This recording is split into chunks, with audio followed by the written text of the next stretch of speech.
Good evening and welcome to Tucker Carlson Tonight. Leaders on both sides of the aisle in Congress, in the media, in our intelligence services, in virtually every overfunded think tank in Washington, have suddenly aligned tonight on a single point of agreement. America must go to war in Syria immediately. Bashar al-Assad cannot continue to lead that country. He must be overthrown.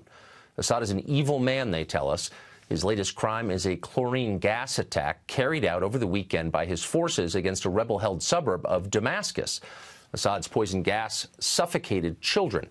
Pictures of the aftermath of that are all over the internet, and they are horrifying. Assad is a monster. That's the official story. Almost everyone in power claims to believe it. The push to war in Syria, by the way, has united politicians from both sides. Lindsey Graham and Howard Dean typically agree on very little. Not much at all. But today they are both calling for war in Syria.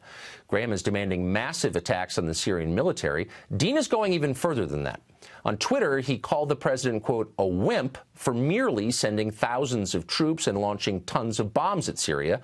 That's not enough for Howard Dean, who, as you may remember, once ran for president as the peace candidate. Tonight, he wants total war in Syria. Television pundits, of course, strongly agree. This morning, the foreign policy team over on MSNBC explained that it's far more important for American troops to fight in Syria than it is to secure our own border here in America. Watch. There's no question that now, all these years later, it is Donald Trump's challenge. He has to take action. He's spoken to Macron.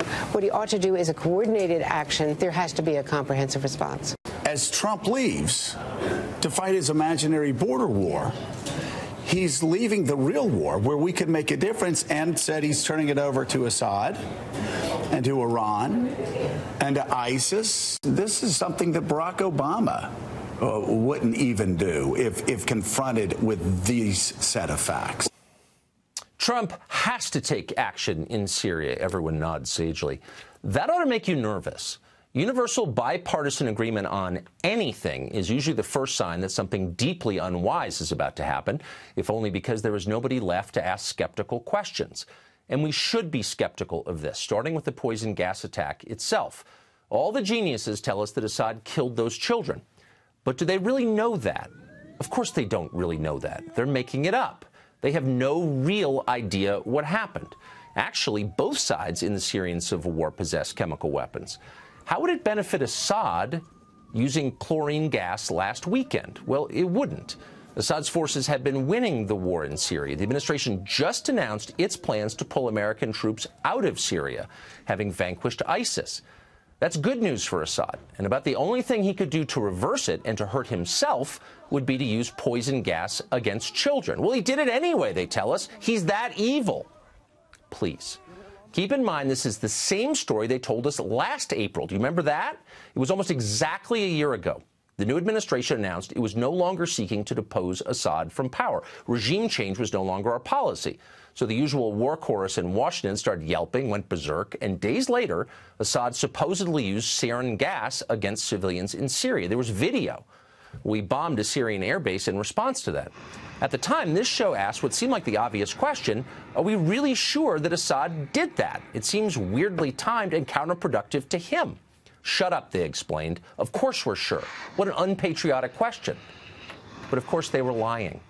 2 months ago, the Secretary of Defense admitted that actually we still have no proof that Assad used sarin gas last year. The story, it turns out, was propaganda. It was designed to manipulate Americans, just like so much of what they say.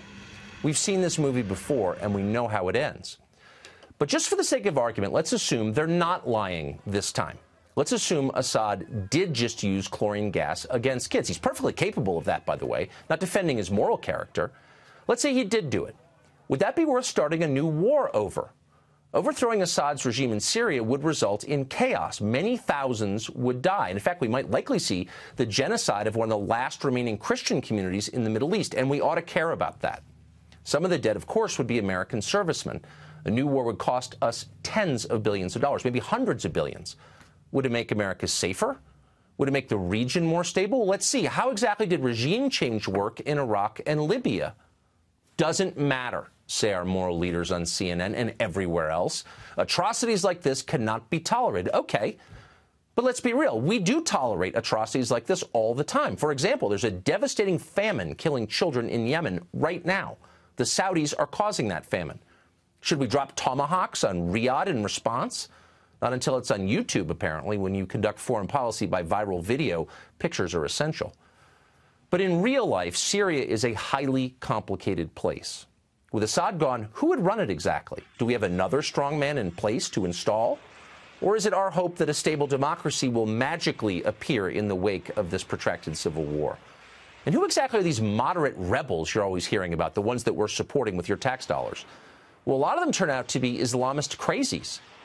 For example, the city where the chemical attack just occurred is mostly controlled by the Army of Islam. It's a radical group that has called for establishing an Islamic state under Sharia law in Syria.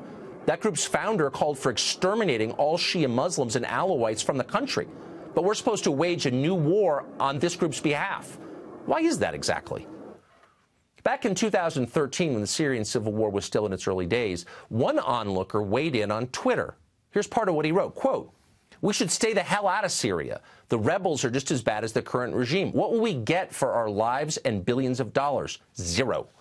In another tweet, he said this, quote, "Let the Arab League take care of Syria. Why are these rich Arab countries not paying us for the tremendous cost of such an attack?" And in yet another tweet, he said this, "What will we get for bombing Syria beside more debt and a possible long-term conflict?" Of course, you know who wrote that. It was Donald Trump, and he was right. And that's one of the reasons he got elected president.